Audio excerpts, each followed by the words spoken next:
Rais aliwaahidi wana Lamadi stendi pamoja na soko, na ninaamini katika mpango wako umeiongelea. Kwanza nikupongeze kwa hilo na nimshukuru sana Mheshimiwa Rais angalau kuanza na fedha zaidi ya bilioni 1 kwa ajili ya miradi hii miwili, na ametupa sasa sisi tuchague, na tunachagua kipaumbele cha kwanza kwenye miradi ya mikakati, mradi wa stendi pale Lamadi, kwa sababu hakuna kabisa stendi, ni barabarani, watu wamekuwa wakigongwa na magari, wanakufa, wanapoteza maisha mahala pale. Sasa ni vizuri tukianza na stendi ili wananchi wetu sasa waweze kutokana na adha kubwa ambayo wanayo pale Lamadi. Nikupongeze kwa sababu umeiweka kwenye mpango, na sisi tunakushukuru sana. Tunamshukuru Mheshimiwa Rais.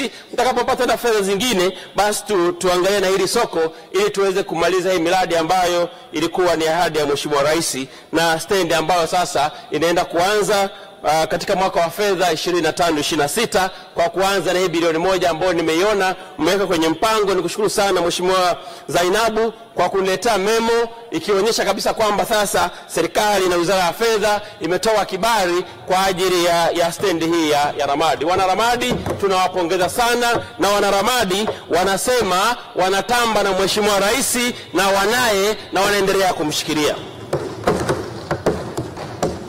Pamoja na hayo, Mheshimiwa Waziri, pale Lamadi tulileta andiko letu kwa ajili ya kituo cha afya.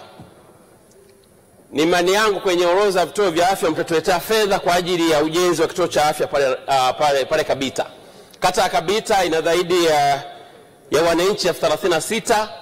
Sasa ni muda mwafaka wa kupatiwa kituo cha afya ili kusudi waweze kuwa na sehemu ambayo wanapata matibabu kwa urahisi kuliko sasa wanaenda kata zingine zaidi ya kilomita 10 kwenda kutafuta matibabu. Tukiwapatia kituo cha afya itakuwa jambo la msingi, na wananchi wa Kabita wataendelea kunufaika na swala zima la kituo cha afya.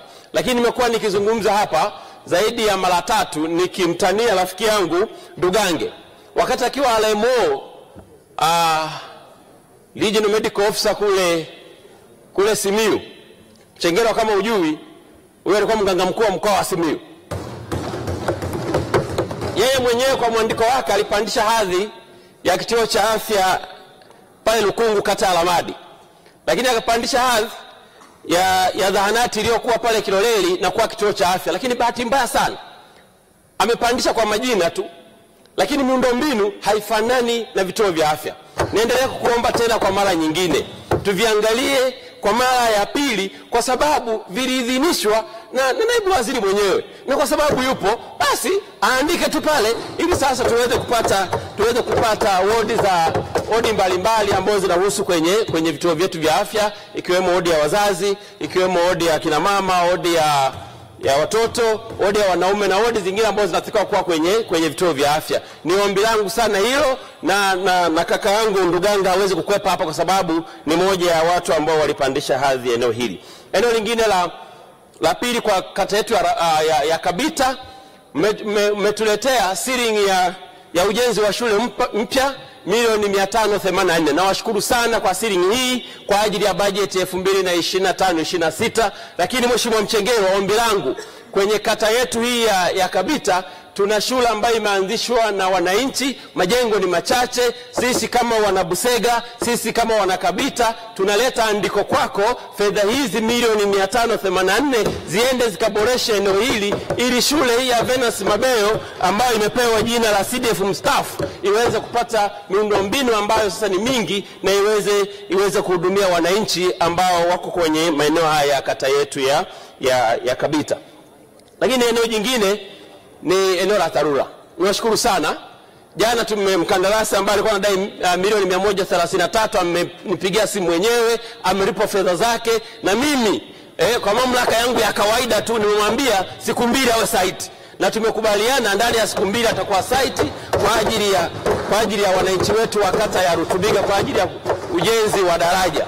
Kwanza nikushukuru sana kwa ajili ya fedha hizi milioni 133. Kwa kweli mkandarasi huyu atakapomaliza zoezi hili la ujenzi wa daraja itakuwa mwarobaini wa kata hii ya Rutubiga, hasa kwenda kwenye vijiji vya pale Rutubiga pamoja na Mwasamba. Daraja hili litaenda kuunganisha mawasiliano ya barabara. Lakini pamoja na hapo, tutakapomaliza hilo daraja tutajenga tutatengeneza barabara la kilomita 4.2 na wananchi sasa wa kata yetu ya Lutubiga watafurahi. Sasa kuna barabara moja ambayo itabaki maeneo yale kutoka pale Lutubiga kwenda kule Mwakiroba. Nikuombe sana sasa Mheshimiwa Waziri uhakikishe kwamba barabara hii nayo inaingia kwenye mpango na wananchi wa maeneo haya na wenyewe waweze kunufaika na barabara hii ambayo tayari daraja lake linaenda kumalizwa kujengwa kwa fedha ambazo umetuletea na Mama Samia, fedha hizi ambazo yeye ameidhinisha kwa ajili ya wananchi wa jimbo la Busega. Lakini bado tuna barabara